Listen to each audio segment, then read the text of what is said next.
Kita telah belajar tentang filter IIR dan filter FIR. Nah, pada video ini saya akan menjelaskan kepada Anda perbandingan antara filter IIR dan filter FIR. Kapan kita pakai filter IIR, kapan kita pakai filter FIR. Khususnya terkait isu phase delay, jadi delay yang dikarenakan fase, pergeseran fase. Nah, kita kembali ke slide ini yang sudah sering sekali saya tunjukkan. Jadi, filter, kita ada filter bisa FIR atau sistem discrete, filter FIR bisa IIR gitu ya. Kalau IIR kita pakai transfer function, kalau FIR kita pakai impulse response. Kalau kita sudah dapat transfer function atau impulse response, saya sudah ajarkan bagaimana kita menghitung YN kalau kita punya XN. Demikian juga di sini kita hitung YN kalau kita punya XN. Sekarang kita akan coba bandingkan antara dua ini, kapan kita pakai FIR, kapan kita pakai IIR, mana yang lebih unggul, FIR atau IIR. Maka yang pertama saya ingatkan lagi, kelebihan daripada FIR adalah FIR selalu stabil. Sedangkan IIR berpotensi tidak stabil. Anda masih ingat kalau gambarnya FIR kan bentuknya seperti ini ya. Ada delay, kemudian delay lagi. Semua di sana dijumlahkan, jadi ini X, ini Y. Tidak ada feedback sama sekali, semua arahnya satu arah. Karena tidak ada feedback maka stabil.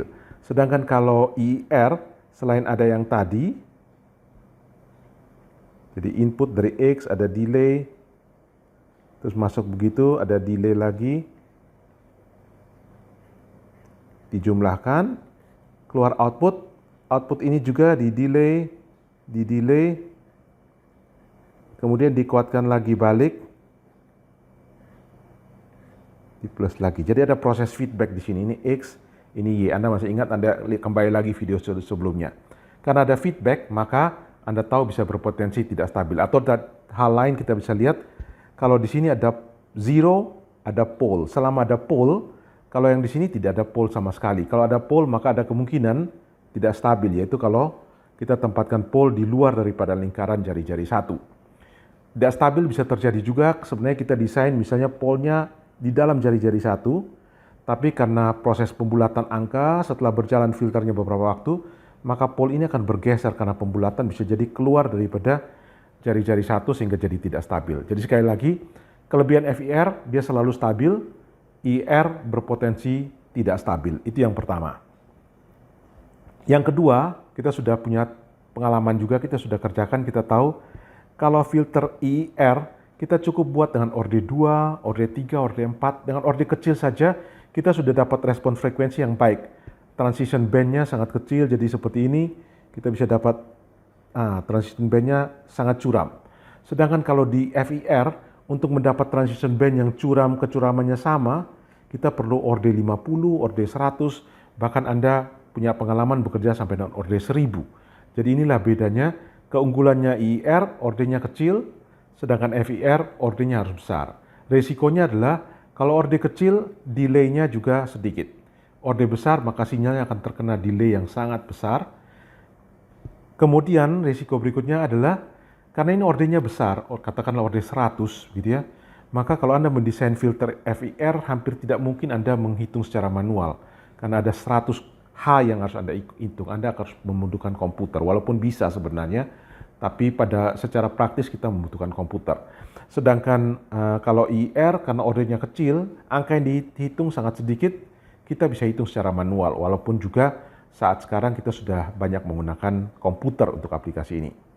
Jadi itu. Nah, yang berikutnya adalah bentuk. Nah, kalau bentuk dari filter IIR, karena dia mengikuti Butterworth, Chebyshev, mengikuti filter-filter dari analog, maka bentuknya terbatas, cuma low pass, high pass, band pass, dan sebagainya.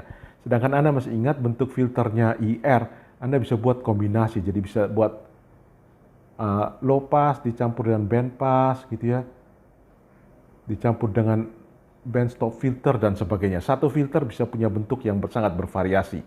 Kalau yang di sini bentuknya sangat terbatas, mengikuti filter analog saja. Yang hijau adalah kelebihan, yang merah tentunya kelemahan. Kelima adalah filter FIR memiliki fase yang linear. Sedangkan filter IIR fasenya tidak linear. Nah, ini hal yang baru. Apa itu fase linear, apa itu fase tidak linear, dan bagaimana dampaknya kalau kita pakai filter ini. Nah, ini yang saya ingin tekankan dalam perbandingan filter IIR dan filter FIR. Jadi berikutnya saya akan jelaskan tentang fase linear dan fase yang tidak linear. Kita misalnya punya filter seperti ini. Filter ini band pass filter ya, cut off-nya ada di 20 Hz dan ada di 50 Hz. Jadi semua sinyal yang antara 20 dan 50 Hz bisa lewat. Katakanlah saya punya input. Input saya ada di 25 Hz, 30 Hz, 45 Hz. 25, 30, 45 Hz. Semua ada di daerah passband. Maka logikanya adalah semua sinyal ini inputnya, maka saya input ke filter ini semua akan lewat.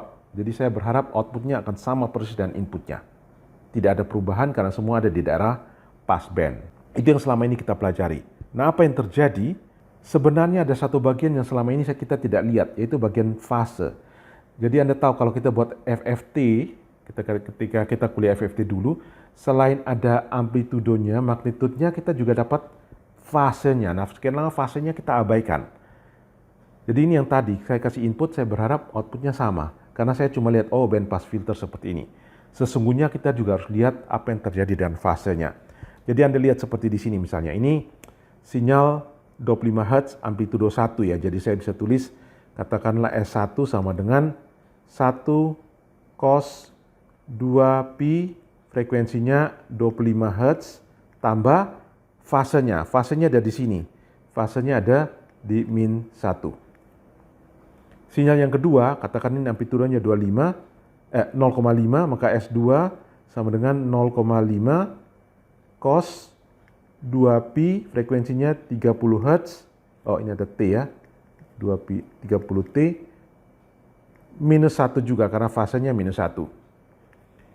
Yang ketiga sama juga S3, amplitudenya sama 0,5 cos 2pi, frekuensinya 45 Hz dikali T, fasenya juga min 1. Anda lihat fasenya semua min 1 di sini, min 1 radian. Setelah saya masukin di filter, frekuensinya tetap, amplitudenya tetap, tapi fasenya ternyata bergeser.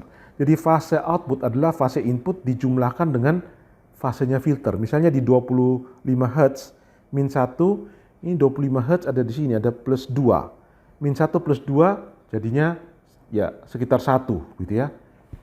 Jadi Anda lihat sekarang sinyalnya fasenya berubah. Jadi kalau saya tulis lagi ini jadinya 1 cos 2pi, frekuensinya masih tetap 25T, tapi fasenya katakanlah ini misalnya plus 0,5, jadi plus 0,5.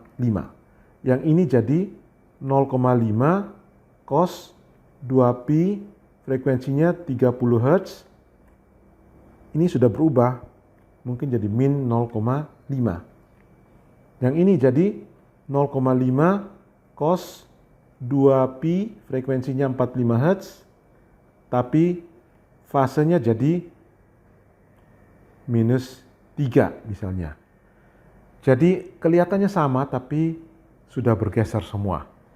Nah, ini yang terjadi. Jadi pergeseran fase ini menjadi sangat penting untuk kita lihat apa yang filter ini lakukan. Sehingga input dan output tidak persis sama.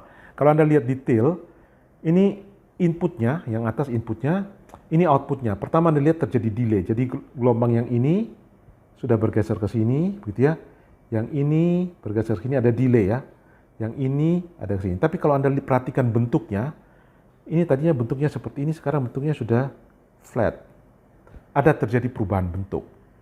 Perubahan bentuk disebabkan karena apa? Karena perubahan fase ini tadi. Nah, jadi yang ingin saya jelaskan di sini adalah filter selain memotong amplitudo dari sinyal input, dia juga bisa membuat perubahan bentuk. Itu yang terjadi karena adanya pergeseran fase. Nah, kapan kita perlu memperhatikan perubahan bentuk ini? Kalau sekian lama Anda cuma pakai untuk sinyal suara misalnya, sinyal suara yang perlu Anda perhatikan kan cuma amplitudonya berapa, frekuensinya berapa.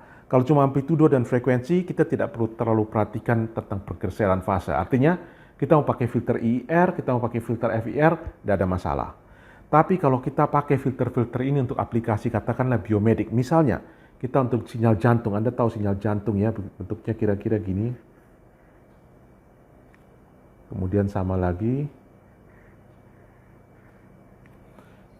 Kalau sinyal jantung seperti itu, maka kita sangat mementingkan bentuknya. Misalnya tiba-tiba bentuk ini sudah berubah, katakanlah yang ini naik lebih tinggi dari yang ini, maka itu sudah menunjukkan ada satu penyakit lain yang muncul. Nah, karena ada bentuk daripada sinyal itu sangat menentukan, sangat penting, maka kita harus sangat perhatikan perubahan bentuk. Artinya kita harus memilih. Karena filter IR nanti sama FIR ada filter yang membuat bentuknya berubah. Maka kita jangan pakai filter itu. Kita harus pakai filter yang bentuknya tidak berubah. Nah, sekarang saya akan tunjukkan dengan menggunakan Octave. Anda bisa pakai MATLAB juga. Saya akan menunjukkan perbandingan antara filter FIR dan filter IR. Oke, Anda lihat di sini. Sekarang saya buat sinyalnya dulu. Saya punya sinyal ada dua, S1 frekuensinya 700 Hz, S2 frekuensinya 900 Hz. Itu saya buat S adalah jumlah dari S1 dan S2. Jadi sinyal saya S isinya ada 700 Hz dan 900 Hz. Kemudian saya mau filter dia. Saya filter pakai Butterworth. Ini IIR filter. Saya pakai ORD10, low pass filter dengan cut off di 1500 Hz. Karena cut off 1500 Hz ini 700-900, maka pasti mereka semua lewat. Ada di pass band gitu ya. Oke, saya buat filternya. Kemudian sekarang saya filter. Jadi saya buat Y. Inputnya S tadi, saya filter dengan filter yang saya sudah buat, outputnya Y. Kemudian saya coba plot. Ini hasilnya mungkin terlalu bertumpuk-tumpuk, saya zoom dulu supaya Anda lihat hasilnya bagaimana.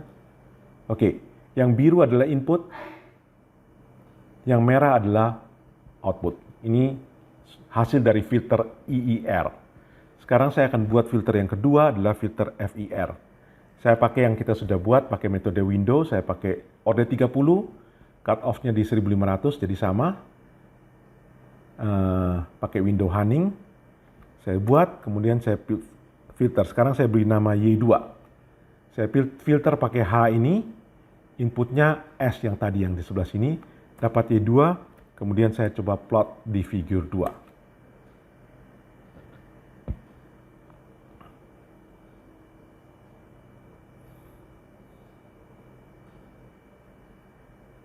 Nah, ini Anda sudah lihat, ini yang sebelah kanan ini adalah hasil dari filter FIR, sedangkan yang sebelah kiri, figur 1 adalah dari filter IIR. Oke, sini Anda lihat sekarang. Anda lihat semua terjadi delay. Jadi ini ada inputnya yang biru, ada delay ke sini. Ini juga Anda lihat, ini inputnya misalnya yang ini ya. Inputnya yang ini, outputnya yang ini.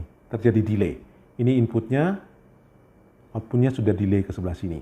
Pertama Anda lihat bahwa FIR delaynya lebih besar daripada IIR. Nah sekarang mari saya ajak kita lihat bentuk sinyal yang ini, yang seperti huruf M ini. Ini yang input, ini yang output. Anda lihat sudah terjadi perubahan bentuk. Yang biru ketinggian puncak ini sama, sedangkan yang warna merah coklat kemerah-merahan ini sudah terjadi bentuk berubah. Yang puncak pertama lebih tinggi dari puncak kedua. Ini karena filter IIR. Filter IIR membuat sehingga terjadi perubahan bentuk. Sedangkan Anda lihat di sini, filter FIR, inputnya yang biru yang seperti huruf M, outputnya yang seperti huruf M sebelah sini yang warna coklat ini, Anda lihat tidak terjadi perubahan bentuk sama sekali. Jadi pada filter IIR terjadi perubahan bentuk, pada filter FIR tidak terjadi perubahan bentuk. Filter IIR delay-nya tidak terlalu banyak karena ordernya rendah, filter FIR delay-nya panjang tetapi tidak terjadi perubahan bentuk. Jadi sekali lagi kalau Anda pakai untuk aplikasi biomedical, Anda sangat perlu untuk mempertahankan tidak terjadi perubahan bentuk. Maka Anda harus pakai filter FIR, bukan filter IIR. Kalau pakai filter IIR, sinyal dari tubuh manusia, entah itu sinyal jantung, sinyal otak, dan sebagainya, bentuknya sudah berubah, sehingga Anda sudah bisa salah Anda diagnosa, bisa menyebutkan penyakit yang lain. Kalau di sini, bentuknya tetap sama. Oke, jadi kita kembali ke sini. Poin nomor 5 ini yang paling penting, bahwa filter FIR memiliki fase yang tidak linier, maka terjadi perubahan bentuk. bentuk sinyal. Yang ini karena fasenya linear maka tidak terjadi perubahan bentuk sinyal. Oke, sampai di situ perbandingan yang penting. Selanjutnya saya akan menjelaskan kenapa, saya akan berikan detail kenapa sampai FIR tidak berubah sinyalnya, tapi IR berubah bentuk gelombangnya, bentuk sinyalnya. Nah, saya kasih contoh di sini. Ini kita punya filter low pass, cut off-nya ada di sekitar sini, 80 Hz. Anda sudah tahu low pass, selama ini kita selalu lihat yang sebelah sini saja, kita tidak lihat fasenya. Sekarang saya tunjukkan fasenya seperti ini. Maka kita coba hitung. Misalnya 20 Hz, 20 Hz ada di sini. 20 Hz dikuatkan sekali, berarti dia di pass band lewat. Tidak dikurangi, tidak diperlemah. Fasenya berapa? Ada di sini. Min 0,276. Fase min 0,276 ini berapa detik delaynya? Nah, Anda tahu min atau plus itu cuma menunjukkan terlambat atau lebih cepat. Ini minus berarti terlambat gitu ya. Saya kasih tahu, saya tunjukkan. Misalnya ini 20 Hz. Kalau 20 Hz saya punya gelombang seperti ini misalnya. 20 Hz, maka satu periode ini kan panjangnya 1/20 Hz atau 50 milisecond atau 0,05 detik gitu ya. Sekarang fase 0,276 ini berapa detik? Anda tahu satu gelombang itu kan 2pi radian. 2pi radian itu kan 6,28 radian. Berarti 0,276 itu berapa detik? 6,28 radian ini setara dengan 0,05 detik. Maka 0,276 itu setara berapa detik? Kalau kita hitung 0,276 dibagi 6,28 dikali 0,05, kita akan dapat di sini 2,2 detik. Oke, kita coba yang 30 Hz. 30 Hz juga ada di pass band. Kalau kita lihat fasenya ada di min 0,434, hitung delaynya 2,3 detik. 40 Hz 2,5 detik dan seterusnya 70 Hz 4,1 detik. Jadi walaupun semua yang ada di pass band ini sampai dengan 70 Hz semuanya seolah-olah dilewatkan, tapi tiap sinyal mendapat delay yang berbeda. Mereka saling bergeser satu dengan yang lain. Maka terjadi perubahan bentuk tadi. Ini kasus filter IIR. Jadi filter IR, delay dari tiap frekuensi berbeda-beda. Bagaimana dengan filter FIR? Filter FIR, ini saya punya filter yang hampir sama, gitu ya. Fasenya seperti ini, linear seperti ini. Ini sesungguhnya karena digambar cuma dari 0 sampai pi, minus pi ya, min 3,14, lanjut lagi dia dari atas sini ya. Sebenarnya ini kan kalau kita buat lingkaran, kita bisa sambung terus ke bawah, sehingga gambarnya saya buat begini aja, 0, terus seperti itu. Oke, ini fasenya. Sekarang kita coba hitung yang sama. 20 Hz. 20 Hz penguatannya 1. Ini minus 3,7. Minus 3,7 kalau kita hitung delaynya seperti tadi, kita akan dapat 30 milisecond. 30 Hz penguatannya masih 1. Ini sudah min 5,6. Kalau kita hitung delaynya berapa? Juga 30 milisecond. Dan seterusnya setelah kita hitung semua, ternyata semua frekuensi kena delay yang sama, semua 30 milisecond. Karena semua kena delay waktu yang sama, maka semua bergeser yang sama, tidak terjadi perubahan bentuk. Inilah yang menyebabkan filter FIR tidak menyebabkan terjadinya perubahan bentuk pada sinyal. Filter IR menyebabkan terjadinya perubahan bentuk pada sinyal. Ini yang kita sebut sebagai group delay. Jadi mereka secara satu grup semua punya delay yang sama. Nah, inilah alasan kalau kita menggunakan aplikasi filter digital kita untuk aplikasi yang sangat mementingkan bentuknya tidak boleh berubah, seperti dalam biomedik, maka kita pakai FIR. Demikian perbandingan antara filter IR dan filter FIR. Jadi saya yakin dengan ini Anda sudah bisa memutuskan untuk memilih untuk satu aplikasi tertentu apakah memakai filter IR atau memakai filter FIR.